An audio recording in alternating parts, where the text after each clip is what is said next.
Fala pessoal, sejam mais uma vez bem-vindos ao canal Cultura Reformada. Vamos para mais um vídeo resposta. Dessa vez não é um vídeo que fala sobre o assunto dos arminianos ou remonstrantes, tá? Então é um assunto curioso.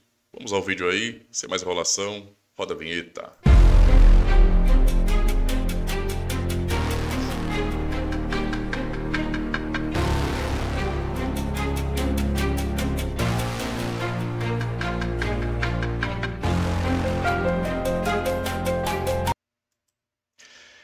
Vamos lá então, meus irmãos. Não se esqueçam de deixar o joinha, certo? Deixem o joinha. Comentem também. Gostaram do vídeo? Né? Tem alguma opinião? Deixa aí nos comentários. E compartilhem com todo mundo que vocês conhecem. O Point Dexter, valeu aí pelo comentário. Ele assistiu, né, o vídeo aqui da quarta temporada, né, dos Cânones de Dort, a aula 8, heresia 4 a 6. Ele fala: Pastor Ademir, essas heresias dos remonstrantes ainda prevalecem na soteriologia dos evangélicos arminianos de hoje? Muito boa pergunta, meu irmão. Eu tenho que dizer de maneira direta e objetiva que sim, tá? Embora muitas pessoas aí estejam tentando varrer a sujeira para debaixo do tapete, né? Inclusive muitos líderes, não é, de tradição reformada, para manter esse ecumenismo ceboso, finge que isso não acontece. Eles fingem que isso não acontece, tá? Mas são covardões que ninguém tem que respeitar, não. Né? Não se respeita covarde, certo? Vamos deixar isso bem estabelecido aqui. E o que acontece? Essas heresias, né, que Dort refutou, e antes, na verdade, né, essas mesmas heresias, quando estavam revestidas de outra capa, né, de semi-pelagianismo, que foi rejeitado pela Reforma, até pela própria Igreja Católica Romana, porque lembrem, a Igreja Católica Romana também condenou o semi-pelagianismo. O problema é que nem eles dão valor para os sínodos deles, né? Para os concílios deles. Não é verdade? E parece que hoje muitos reformados também não se importam com os sínodos, os concílios das igrejas reformadas, não é? E fingem que não aconteceram. Mas o ponto aqui é, sim, essas heresias permanecem, elas não são novidades. Não foi Armínio que inventou o sinergismo, não é? Ele não inventou esse tipo de coisa. Né? Ele herdou isso do papismo, né? Então, a corrupção papista, né, realmente influenciou, né, e gerou o que nós chamamos de arminianismo. Né? Foi a contaminação. Essa é a verdadeira centelha romana papista que chegou até o protestantismo. Tá? E o ponto aqui é para compreender o seguinte: essas heresias remonstrantes, elas estão aí. Só que hoje você tem isso de maneira muito mais complexa do que antes, né? Lembre que quando nós falamos do século XVI, é muito mais simples de você julgar as questões no que diz respeito ao fato de que você tem a Igreja Católica Romana, estou falando só de Ocidente, não estou julgando a questão do Oriente, porque até então nós não temos contato, né? Não tínhamos contato ali com o Oriente, mas você tem o Ocidente e você tem ali então a Igreja Católica Apostólica Romana e então, no século XVI, né, em plena emergência, as igrejas protestantes. Né? Então você tem a Igreja Luterana, a Igreja Reformada e a Anglicana. É o que você tem, né? Você tem alguns movimentos bem sectários e revolucionários, mas eles não são contados como realmente, não é, reformistas, mas como reformistas radicais. Né? Isso é uma acentuação que os separa radicalmente mesmo das demais tradições. Então não se conta. Né? É mesmo que eu te chamar Anabatista de reformado, não faz sentido nenhum. Eles eram revolucionários, perturbadores. Né? E o que acontece? Lá era muito mais simples de você entender, porque você entendia muito bem o que era, então, né, a fé luterana, a fé reformada, não é, e o anglicanismo. Estava muito claro, né, muito claro o que era. Sem contar que aquela foi a época de produção em abundância das confissões, especialmente no contexto reformado. A tradição reformada foi a que mais produziu confissão de fé, não é? E então era muito simples de você entender o que é a fé reformada. E aí, consequentemente, você também entendia o que não era reformado e também poderia identificar qualquer perigo, não é, qualquer heterodoxia nascente no contexto reformado, que foi o que aconteceu com o que é chamado de arminianismo. Então você tem pré-arminianos, né? Ou seja, os precursores de Armínio, gente que começou já a questionar e por razões que nós desconhecemos permaneceram ainda tendo influência na Holanda, né? Talvez razões políticas, talvez porque as pessoas, os oficiais foram lerdos em resolver algumas questões. Eu penso que sim, mas eu não estava lá, né? Então tem que tomar cuidado com o meu julgamento. É porque na minha cabeça tinha que ser mais acelerado, né? Mas é porque hoje também nós temos toda a suma disso, então é mais fácil para resolver essas questões. E lá não era assim tão simples, não. Mas você tem então esses pré-arminianos já fomentando esses males, não é? Também causando influência em Armínio. Armínio, então, não é, que assume esse manto, não é? Ele vem e ele traz os mesmos questionamentos, até as próprias confissões, que os pré-arminianos trouxeram. E aí você tem, por fim, não é, os alunos de Armínio, que são os primeiros arminianos da história. Tá? Que é basicamente um semi-pelagianismo gourmet. E que eu posso falar, e qualquer reformado pode falar com propriedade, porque o arminianismo é um problema surgido dentro das igrejas reformadas. Não é uma coisa de fora, né? Não é como eu falar, por exemplo, do luteranismo ou do anglicanismo. São tradições distintas, mas o arminianismo não. Não existia uma igreja arminiana e que estava em debate com a igreja reformada. Isso nunca existiu, na verdade, né? O que acontece é que o arminianismo foi um problema, um desvio que surgiu dentro do contexto das igrejas reformadas. E as igrejas reformadas resolveram. Entendeu? É assim que a banda toca, é assim que funciona. Tá? Então, naquele tempo, você entendia claramente o que era arminianismo. Está ali a remonstrância e a contra-remonstrância. Decisões do sínodo, está decidido o que é. Ponto. Agora, aquelas mesmas heresias continuam vivas. No entanto, apesar de estarem vivas aí e serem heresias extremamente funcionais, né? Essas heresias, elas são mescladas com outras coisas e elas estão, assim, elas foram lançadas em todo tipo de contexto aí evangelical, né? Então as pessoas são arminianas, não porque aprenderam o que é arminianismo, não é sempre de consciência, é de coração, porque elas desde o começo têm aprendido de líderes arminianos que mantêm aquelas velhas heresias, né? Livre-arbítrio libertário, isso continua hoje, não mudou nada, continua hoje. Livre-arbítrio libertário, eleição baseada em fé prevista. Muitos nem sabem o que é isso, tá? Ok? Mas no coração delas, elas realmente pensam como os líderes ensinam, ainda que não formulem muito bem. Mas eleição baseada em fé prevista, né? Essa questão de Cristo ter morrido por cada indivíduo, né? Uma expiação universal, entende? O resistir à graça, o perder a salvação, tudo isso continua. Tudo aquilo que os remonstrantes defenderam continua aí. Entendeu? Continua. Na maioria das denominações evangélicas. Tá?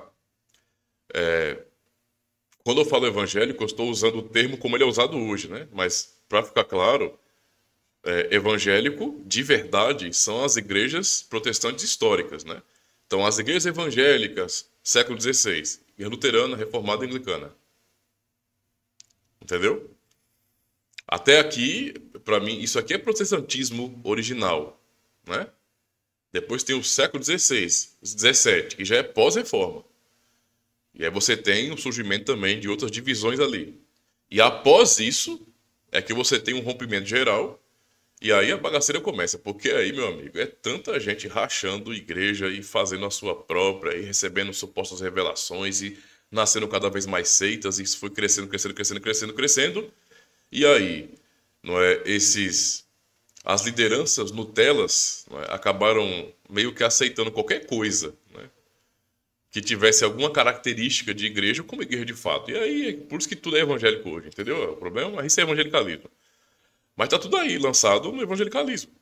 A maior parte do povo cristão brasileiro é assim. Então, se você pega, por exemplo, do lado católico romano, juntando com o evangelicalismo, nossa, você tem uma maioria absoluta de pessoas sinergistas. E que, por fim, não discordariam, não é, da remonstrância de jeito nenhum. Pegue a soteriologia arminiana e mostre para um padre católico romano. Ele não vai discordar daquilo. Mas ele vai odiar o calvinismo. Aí ele vai odiar.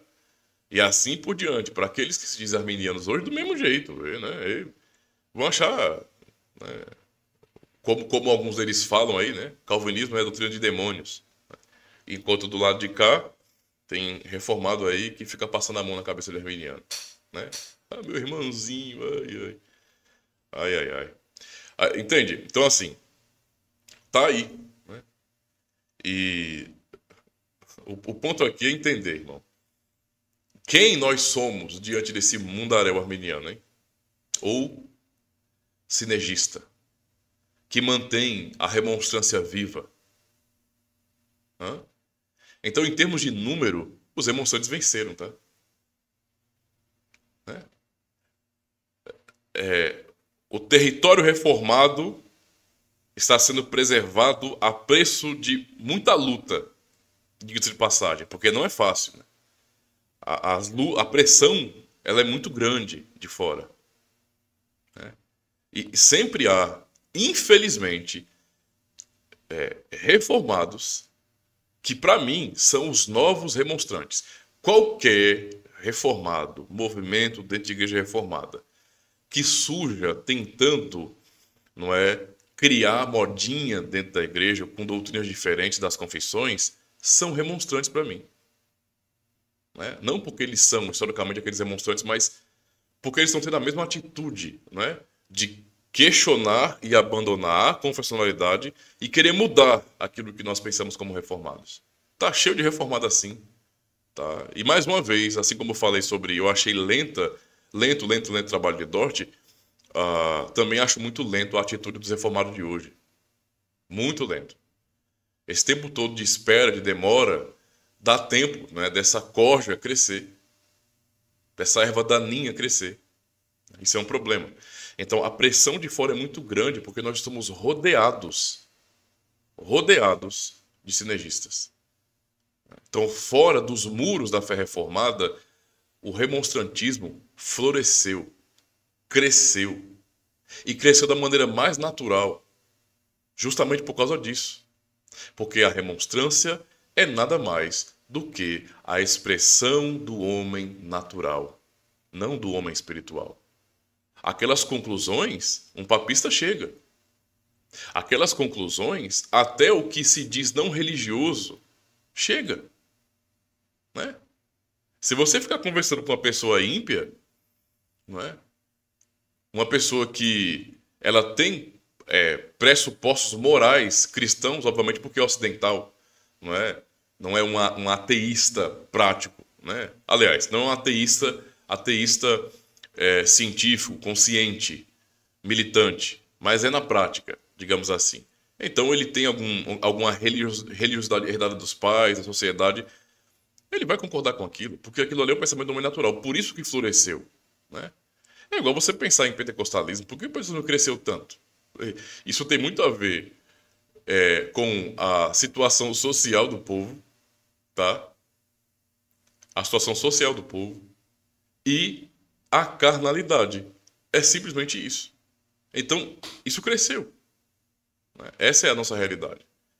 E aí, para terminar essa resposta ao irmão, fica a pergunta, né? O irmão Marcos Lopes, do canal Resistência Apologética, também tem outro canal que é o Espada Triunfante, e outros irmãos também, como o pastor Walter Reggiani e outros, o Baldini e mais irmãos aí, que resolveram não se acovardar, né? Não baixar a cabeça para a covardia que é praticada por líderes que deveriam, né, honrar primeiro as suas calças, né, e depois as suas confissões, o juramento que fizeram quando foram ordenados, né?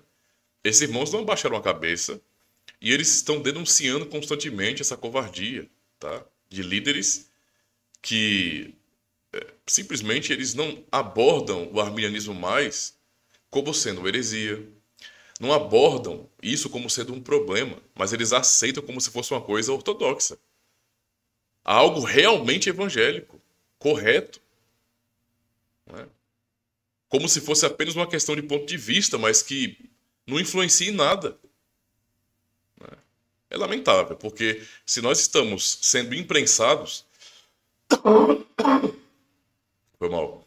Estamos, de fato, como eu já disse, nós somos um número insignificante, né? Pensando, vamos diminuir aqui, ó, né? Então, a totalidade é dos remonstrantes, no caso, arminianos, os sinergistas, né? Junto com católicos romanos e evangelicais. Eles dominam, em termos de número. Aí você pensa no número dos monergistas, não dos reformados, monergistas. Você tem um número bem reduzido de monergistas. E aí quando você pensa nos reformados, pronto. É um grupo quase inexistente. Quase inexistente. Entendeu? E líderes que poderiam fazer a diferença preferem se calar. Preferem ceder as mãos, né, e agir como o falecido Papa. Temos que construir pontes. Temos que construir pontes. Bem, se o construir pontes significa deixar os inimigos entrarem para fazer bagunça aqui dentro, então derruba essa ponte aí. Para mim é simples assim. Porque, sinceramente, eles não estão ajudando, eles estão só trazendo problemas para dentro.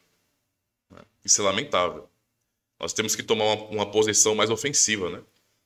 Não ficarmos com cara de paisagem, enquanto a maioria dos púlpitos brasileiros é infestada por essa maldita heresia arminiana que ameaçou as igrejas reformadas no século XVI e que continua a fazer o seu mal pelo mundo, desvirtualizando o evangelho, pregando um outro evangelho. Então, na cara dura, o que o arminianismo tem feito, no nosso Brasil, por exemplo, né, é substituir o evangelho de Cristo por um evangelho impostor. E o que é que muitos reformados fazem? Eles calam e consentem. Por que eles fazem isso? Porque não é nada ruim receber uma graninha boa, uma graninha bem gostosinha, para tirar uma férias legal, para ser convidado para congresso, para vender livro, para trocar o carro no final do ano, comprar a casa própria dos sonhos, ter o nome estampado na calçada da fama gospel. Por que será que calam? Por que será que consentem? Não é difícil de entender, né? Então, irmão, deu para entender aí, tá? Muito obrigado aí pela pergunta pertinente. E essa é a realidade, tá? Sim, né? A remonstrância está viva. Viva da Silva. Se você chegou até aqui e gostou desse vídeo, então aproveita e se inscreve no canal. Aproveita também e já deixa o seu joinha, porque isso ajuda bastante o canal. E deixa o seu feedback, faz um comentário aí, tá bom? Isso é muito importante, porque mostra engajamento aqui no canal também. E é claro, compartilha o link desse vídeo com todo mundo que você conhece nas suas redes sociais, grupos de WhatsApp, de Telegram, ajuda o canal aí. E se você quiser cooperar, né, para que o canal avance em termos de literatura, então está aqui o Pix. Fique à vontade. Aproveita e assista mais um vídeo.